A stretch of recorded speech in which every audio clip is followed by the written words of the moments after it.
Esse é o meu questionamento para você hoje. O que pode ter feito Jesus, mesmo sendo Deus, chorar? Irmão, quem lê a Bíblia durante a semana, dá um amém, só para saber. Amém? Olha lá, hein? Olha lá, hein? Quando a gente quer procurar algo diante de Deus, na verdade, tudo o que nos move são perguntas. São sempre questionamentos. Tem uma frase até que é atribuída a Einstein, que fala: o que move o mundo não são as respostas, mas são o quê? Quem conhece essa? Quem conhece essa? Não? O que move o mundo não são as respostas, mas são as perguntas. Essa frase é atribuída a Einstein. Eu nunca perguntei para ele para saber se era dele mesmo. Mas tem muito a ver.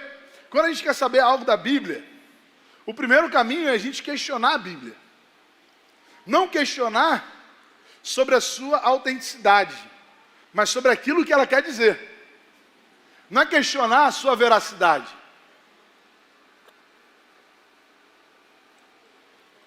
Porque a Bíblia é a palavra de Deus, irmão, amém? Ela é suficiente. A gente teve alguns domingos atrás refletindo sobre isso. No dia da Bíblia, essa foi a nossa reflexão. Mas questionamentos são importantes para a gente entender a Bíblia e como ela se aplica no nosso dia a dia. Para começar essa mensagem, eu gostaria até de perguntar para você. A mensagem vai ser toda baseada em perguntas, irmão. Então eu vou precisar muito da sua interação. Quem aqui já chorou? Só para saber. Quem que já chorou? Levanta a mão só para saber. Alguém nunca chorou, não? Até quando é todo mundo, né? Essa aí é uma pergunta muito fácil, parece até muito óbvia. Eu acho que não existe uma pessoa que nunca tenha chorado. Por mais que essa pessoa às vezes seja fechada, assim, entenda. Sabe aquele pessoal que parece que nunca chorou, sabe? Tem gente que é difícil você ver chorar, né? Tem gente que é difícil você ver chorar. Mas essa pessoa já chorou também, pode ter certeza, irmão. Seja escondido, mas essa pessoa já chorou. O choro é uma realidade inevitável da vida. Faz parte da nossa vida. A gente foi ensinado a esconder o nosso choro. Quando a gente chora lá debaixo do chuveiro para ninguém ver. A gente foi ensinado a reprimir os nossos sentimentos, desde sempre. Quer ver? Se uma criança tem vontade de ir no banheiro, ela pode fazer em qualquer lugar, né? Não é? Bota a fralda, até se estiver sem fralda. Se ela fez, irmão, todo mundo entende, porque ela é uma criança. Mas chega uma hora que o nosso discurso é qual? Ó, você já é um rapazinho. Você já é uma mocinha, não pode fazer essas coisas. Então na hora de você, lá na hora, quando a criança chora, também é assim. Não é só quando ela quer ir ao banheiro. Mas tem uma hora que ela está chorando, você fala assim: você já é uma mocinha, está chorando por causa disso. Você já é um rapazinho, está chorando por causa disso. A gente não fala assim? Conforme a gente vai crescendo, a gente vai sendo ensinado a esconder os nossos sentimentos. Mas uma realidade é inevitável. Nós choramos, irmão. A gente chora por várias situações diferentes. E essa é a minha segunda pergunta. O que fez você chorar? Durante essa vida aí, durante todos esses anos que você tem vivido, o que te fez chorar? Você lembra? Não vai ter como eu perguntar a todo mundo, então eu vou dar algumas sugestões. Quem já chorou aqui por causa de namorado ou namorada? Levanta a mão aí, só para saber, vai. Pode levantar, isso aí todo mundo... não fica com vergonha não, você faz parte. Aí você olha e fala assim: eu não acredito que eu chorei por causa daquilo. Já aconteceu com alguém, não? Quem já chorou aqui por conta de preocupações, às vezes até financeiras? Quem? Quem já chorou aqui a morte de um parente, alguém que amava muito? Várias situações, irmão, diferentes. Tenho certeza que se eu fosse perguntar a cada um aqui, quem já chorou por causa de decepção com um amigo? Irmão, Jesus viveu tudo isso. A decepção com os amigos, a morte de pessoas que ele amava. Várias situações que a gente vai pensando. Um diagnóstico. pode fazer a gente chorar. Pode ou não pode? Um diagnóstico.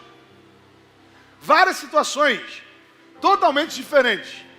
De todas essas situações diferentes que acontecem, assim, várias possibilidades de coisas que podem nos fazer chorar, tem uma característica que torna todas elas em comum. Sabia disso?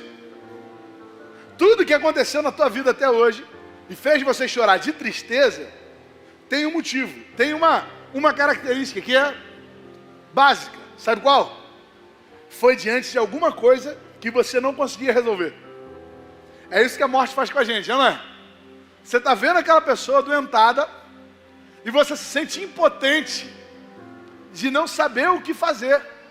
Se alguém chegasse para a gente e falasse assim, olha só, se você for lá na Indonésia, subir lá o monte mais alto, chegar lá no alto, pegar uma flor que tem lá e você der para essa pessoa vai ficar curada. Não dá vontade de a gente ouvir um negócio desse? Que por mais que seja difícil, irmão, a gente ia dar o nosso jeito para resolver. Mas tem coisas que não dá para resolver. E diante disso, a gente chora. Diante daquilo que é inviável para a gente chora, irmão. Diante das nossas limitações, a gente chora. Diante das nossas dificuldades, a gente chora. Mas o que poderia ter feito alguém que pode todas as coisas chorar? Você falou para mim que chorou. Quem chorou aí, levanta a mão de novo. Quem já chorou uma vez na vida? Botafoguense sempre precisa levantar a mão, que eu já sei. Mas quem já chorou aí? Não, desculpa.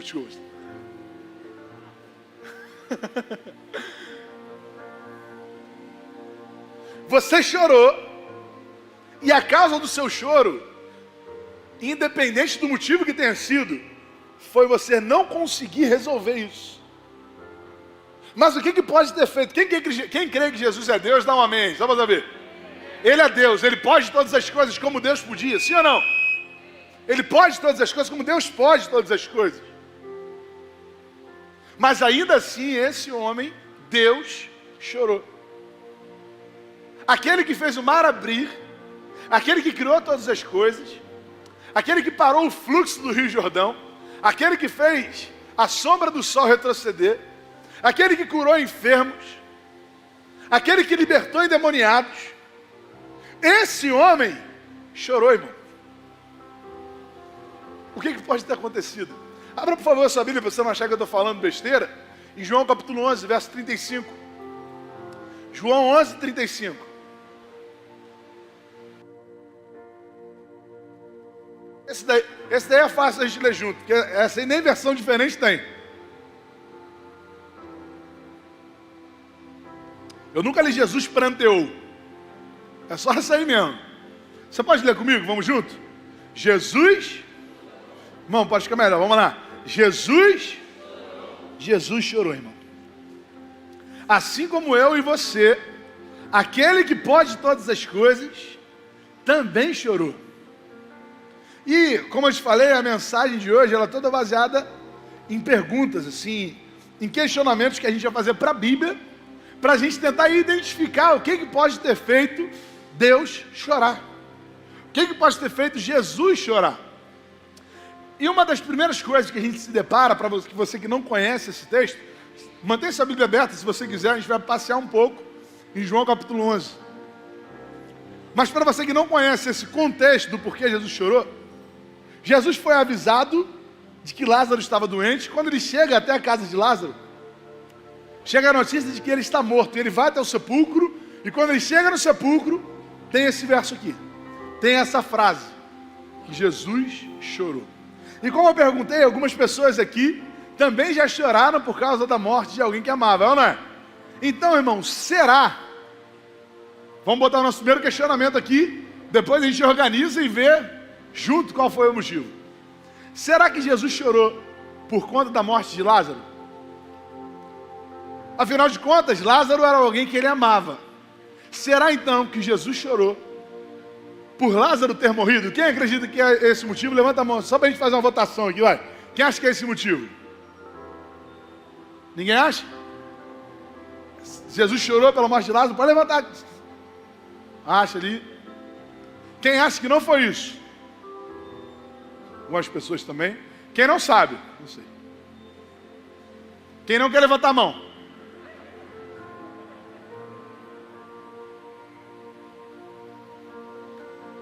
Irmão, vamos voltar para a Bíblia. Abra, por favor, aí. Você está com a Bíblia aberta? No verso 3. João capítulo 11. Pode manter sua Bíblia em João capítulo 11 aí, que a gente vai sempre voltar nos textos aqui. O texto base é o 11:35. É a referência que traz a nossa reflexão. Mas para a gente entender, tem todo um contexto. E aí lá no verso 3, você vai ver quando chega um mensageiro até Jesus. Então as irmãs de Lázaro mandaram dizer a Jesus: Senhor, aquele a quem amas está doente. Chega essa notícia até Jesus. Depois de receber essa notícia, Jesus permanece em Jerusalém mais 2 dias. Jesus fica ali por mais 2 dias. E aí olha o que fala o verso 11 e o verso 12. Quem está com a Bíblia aberta aí? Depois de dizer isso, prosseguiu dizendo-lhes: nosso amigo Lázaro adormeceu, mas vou até lá para quem, irmão? Olha só, vamos daqui que aí você vai conseguir ver. Todo mundo na mesma versão, ó. Mas vou até lá para acordá-lo. E aí a Bíblia continua, no verso 12. Seus discípulos responderam: Senhor, se ele dorme, vai melhorar. Eles ainda não estavam conseguindo entender o que Jesus estava dizendo. Depois da notícia, Jesus já sabia que Lázaro, na verdade, estava morto. Porque olha o que fala o verso 13. Olha o verso 13, na continuação do texto que a gente está lendo. Jesus tinha falado da sua morte, mas os seus discípulos pensaram que ele estava falando simplesmente do sono. Próximo verso. Então lhes disse claramente: Lázaro morreu. E aí eu gosto muito do próximo versículo, irmão. E para o bem de vocês, estou contente por não ter estado lá, para que vocês creiam. Mas vamos até ele. Eu gosto muito desse versículo, porque é como se Jesus tirasse uma onda com a morte, sabe? Se ele falasse assim: olha só, eu na verdade, eu não queria estar lá. E eu não queria estar lá, não era nem por causa de Lázaro, não. Era por causa de vocês. Porque que Lázaro vai viver, eu já sei. Seja pela cura, seja pela ressurreição. Mas vocês precisavam ver um negócio diferente, cara. Vocês precisavam ver algo que vocês não viram ainda.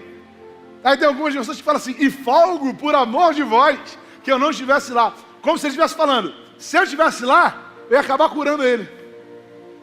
Eu ia acabar vendo ele sofrendo, eu ia curar ele, e vocês não iam ver o que vocês vão ver. Por isso, nós vamos até ele. Se a gente acredita que Jesus chorou pela morte de Lázaro, na verdade, a gente vai acreditar que Jesus estava chorando diante de um problema que ele era plenamente capaz de resolver. Totalmente apto para resolver. Ontem o pessoal estava preocupado com a limpeza da igreja. O pessoal a igreja está suja, tem que limpar a igreja. E aí ontem o irmão Assis e o irmão André pegaram firme aqui, limparam uma parte. Hoje, 8 horas da manhã, chegou mais um grupo. Aí imagina, se esse grupo que chegasse com vassoura, água, sabão, pano de chão, chegasse na igreja, para quê? Esse grupo veio fazer o quê? Fazer o quê? Limpar a igreja. Chegou na igreja, a igreja está suja. Isso surpreendeu o grupo? Não, porque eles vieram para quê? Para limpar. Eles chorariam por isso? Não, porque eles vieram para quê? Para limpar. Talvez se a igreja estivesse toda suja, a gente vai fazer um congresso, a igreja está toda suja, aí a gente chega aqui e fala assim: ó, não dá mais tempo. Pode ser que até um ou outro chore, sabe? Falar: meu Deus do céu, a igreja está toda suja, para ele receber as pessoas. Mas não, irmão, esse grupo chegou mais cedo, chegou na hora certa, veio com o material necessário e veio sabendo o que ia fazer, que era limpar. Não tinha por que chorar diante desse problema. Estou usando um exemplo assim muito básico, para você entender que limpar a igreja, para a gente, é a mesma coisa que Jesus ressuscitar pessoas, irmão.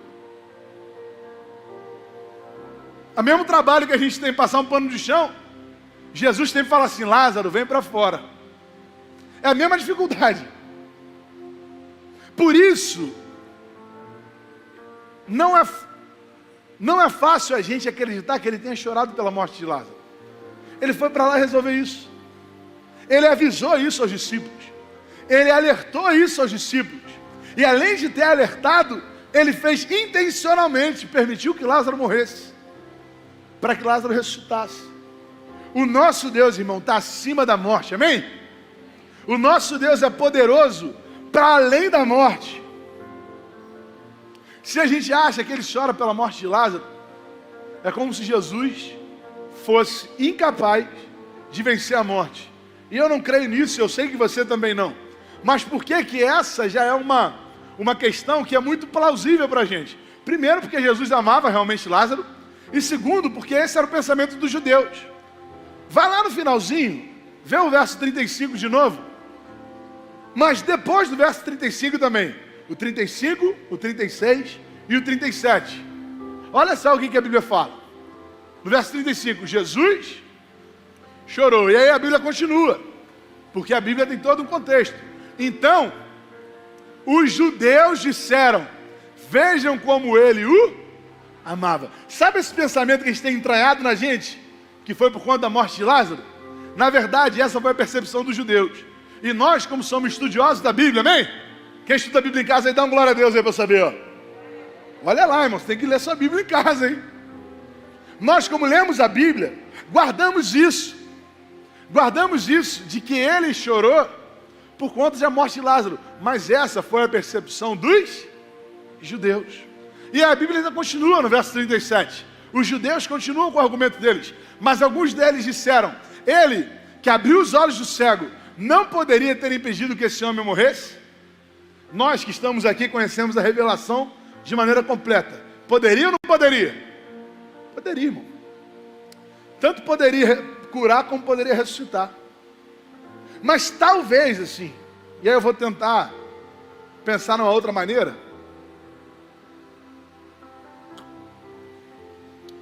Talvez Deus tenha chegado atrasado, irmão. Será? Ele deu aquela... Ficou mais 2 dias lá em Jerusalém, um monte de boleto para pagar, na lotérica de Jerusalém lá, pegou um monte de fila, irmão. E aí teve que ficar mais 2 dias ali. O jumentinho furou o pneu, não deu para trocar, estava sem step. Teve que ficar mais 2 dias em Jerusalém, e aí ele perdeu o time, sabe? Chegou atrasado. Porque havia uma superstição entre os judeus, de que até o 3º dia uma pessoa era capaz de ressuscitar. A partir do 4º dia, não.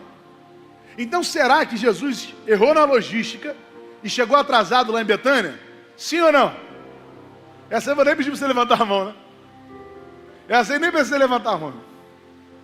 Porque o nosso Deus nunca chega atrasado, amém? O tempo para Deus, irmão, é um instrumento.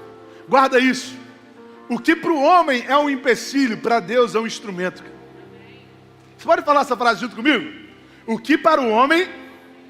Fala junto comigo, vamos lá. O que para o homem é um empecilho, para Deus é um instrumento. O tempo para Deus, nesse caso, foi um instrumento mais uma vez.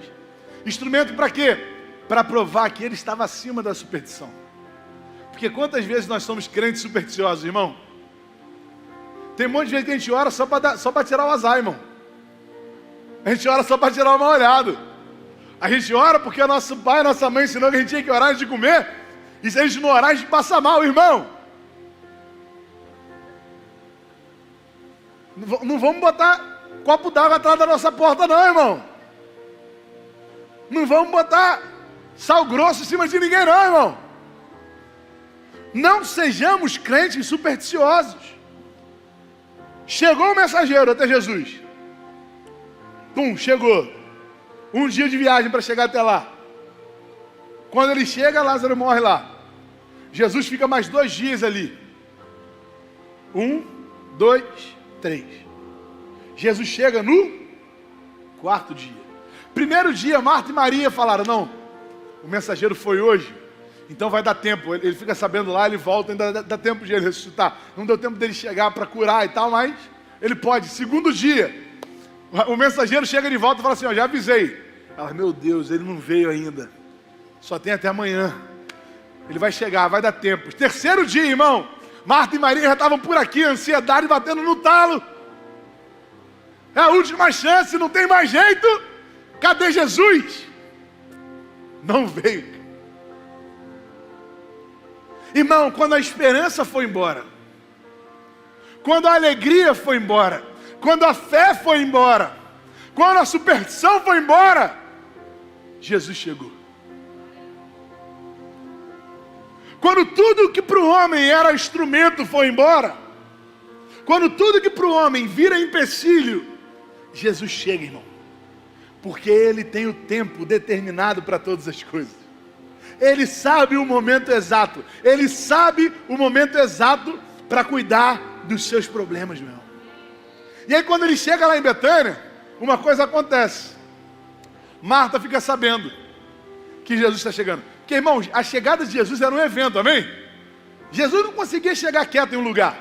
A Bíblia fala que quando João Batista morre, ele se retira para orar sozinho. Nesse momento, sim, provavelmente Jesus está triste, sabia? Às vezes a gente se prende à morte de Lázaro, mas quando João Batista morre, a Bíblia fala que Jesus se retira para orar sozinho. Irmão, provavelmente Jesus ficou triste naquela hora, quando soube da morte de João Batista. Só que quando ele se retira para orar, vem uma multidão atrás dele, porque não dá para ninguém esconder que Jesus está chegando. Quando ele anda, tem uma multidão em volta. Quando ele anda, tem um monte de gente em volta. E aí ele estava chegando em Betânia, Marta fica sabendo. E aí olha o que está na tua Bíblia aí, abra a sua Bíblia. Acompanha na projeção, mas acompanha na tua Bíblia também. Anota aí, irmão. Anota junto comigo, lá no verso 20. A gente vai ver até o verso 27. João 11, 20 até o 27.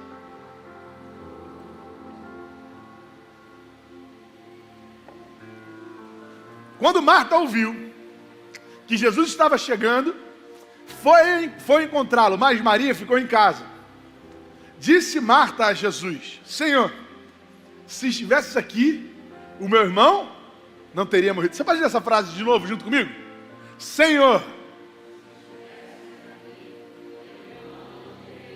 Está fraco ainda, irmão? Vamos lá, vamos mais uma vez, vai. Senhor.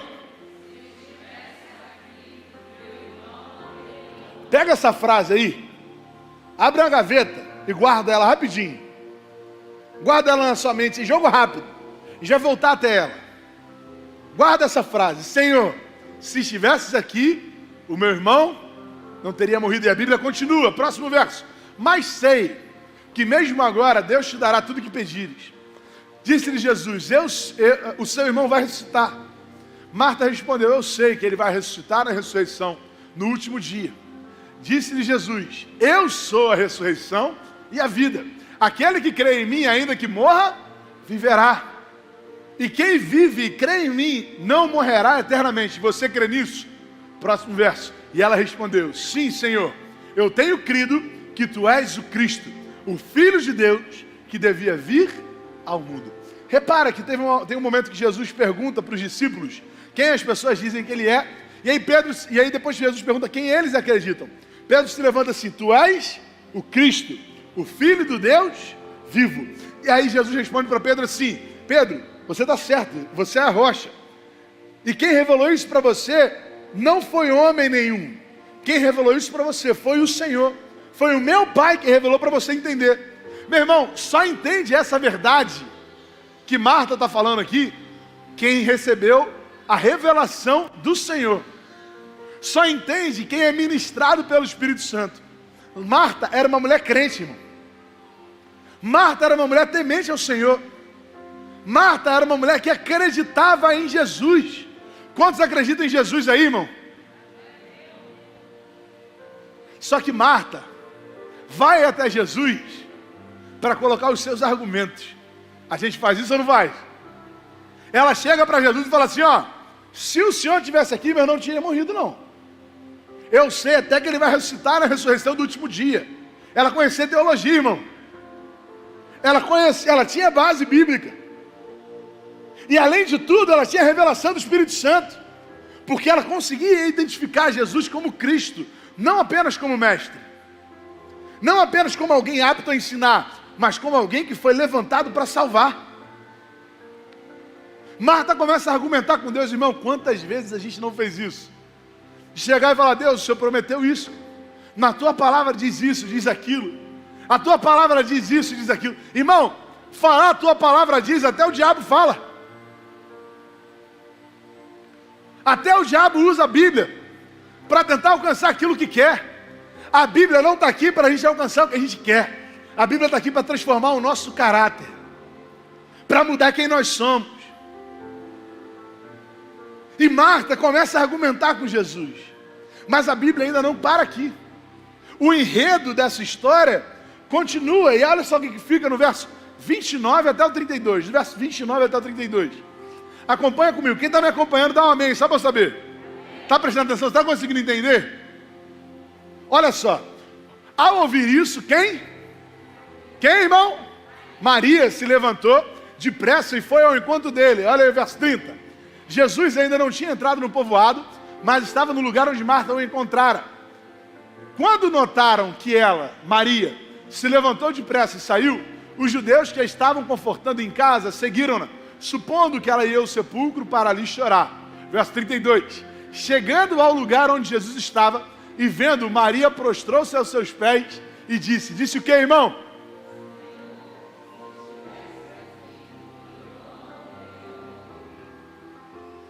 Você guardou na gavetinha aquela frase que eu te pedi?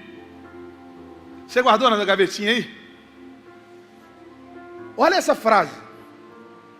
Essa frase é exatamente igual à frase que Marta falou para Jesus.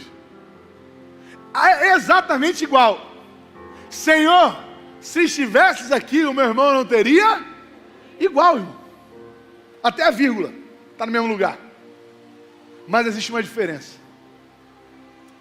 Marta veio até Jesus com argumentos. Maria foi até Jesus com adoração.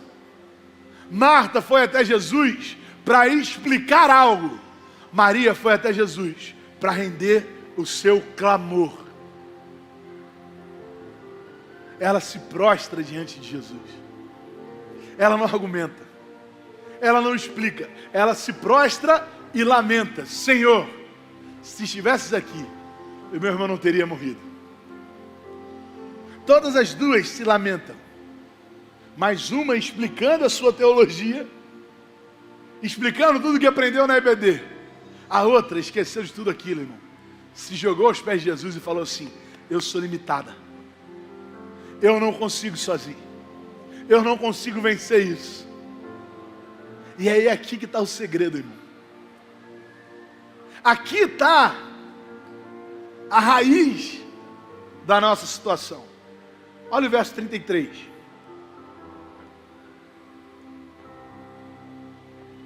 Ao ver Maria chorando e os judeus que a acompanhavam, o que aconteceu com Jesus? Jesus agitou-se no espírito e perturbou-se. Verso 34. Onde o colocaram? Perguntou ele. Vem e vê, Senhor. Responderam eles. Jesus chorou. Sabe, irmão, todo mundo aqui já chorou. Quando a gente chora, é um botão que a gente aperta e começa a sair lágrima do nosso olho. Tipo assim, você está andando e pum, chorou. Não. O que acontece primeiro? O seu coração fica como? O seu espírito fica como? Começa, alguma coisa começa a acontecer dentro de você, irmão. Começa a se revirar, começa a se remexer. E aquele que for mais machão começa a buscar mais fundo para não chorar. Mas chega uma hora que a lágrima começa a rolar dos nossos olhos. Porque o nosso coração, o nosso espírito se perturbou, irmão. O que fez Jesus chorar não foi saber que Lázaro morreu. O que fez Jesus chorar foi perceber que alguém que amava ele sofria naquele momento. Você pode voltar na sua Bíblia em alguns textos e você vai perceber que em alguns momentos Deus rejeita o louvor. Em alguns momentos Deus rejeita o louvor. Por exemplo, o jovem rico chega para ele e fala assim: bom mestre. E a resposta dele é assim: por que você está me chamando de bom? Por que você está me chamando de bom se eu sei que no seu coração Você não acha que eu sou bom dessa forma? Afinal de contas, para você, bom é só Deus. Em outro momento, nas profecias, por exemplo, o profeta Isaías fala assim: olha, eu tenho rejeitado as festas de vocês, tenho rejeitado as celebrações de vocês. E eu quero falar para nós aqui, que estamos aqui, para você e para mim. Em alguns momentos, Deus rejeita o louvor que a gente canta, irmão. Porque Ele sabe o que se passa em nosso coração. Mas Ele nunca rejeitou um coração quebrantado. Em alguns momentos da Bíblia e da história, Deus rejeitou o louvor, mas Ele nunca rejeitou um coração quebrantado, meu irmão. Não é sobre a gente, irmão. Não é sobre a nossa capacidade teológica. Não é sobre a nossa capacidade de argumentar. Tem uma hora que o único caminho é se prostrar diante dEle e clamar. Porque Deus não se emociona com seus problemas, mas Ele não resiste ao seu choro, irmão. Porque a gente pode até sorrir falsamente, mas chorar, irmão, fingir choro é muito difícil. Você pode fingir um sorriso para disfarçar a sua tristeza, mas o cara, para fingir que está chorando, tem que ser muito ator, não é? A sinceridade que falta na alegria nunca falta na tristeza, irmão. Deus não rejeita um coração quebrantado. Ele não está insensível à sua dor. Um texto também muito conhecido é de quando Jesus está lá, atravessando o mar da Galileia. E Ele está no barco com os seus discípulos. E vem uma tempestade, o mar balança para tudo que é lado, chuva, trovoada. Nada disso acordou Jesus. Mas naquele momento chegou uma hora que os discípulos se levantaram assim: mestre, mestre, não se te dá que pereçamos. O Senhor não se importa que a gente morra. Nesse momento, Jesus acorda, irmão.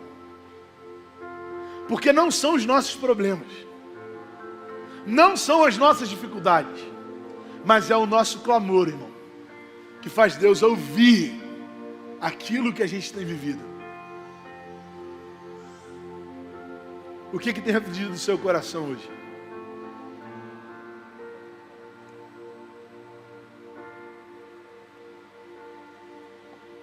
O que tem feito você chorar? Talvez esse seja o momento que Deus queira tratar com você, irmão.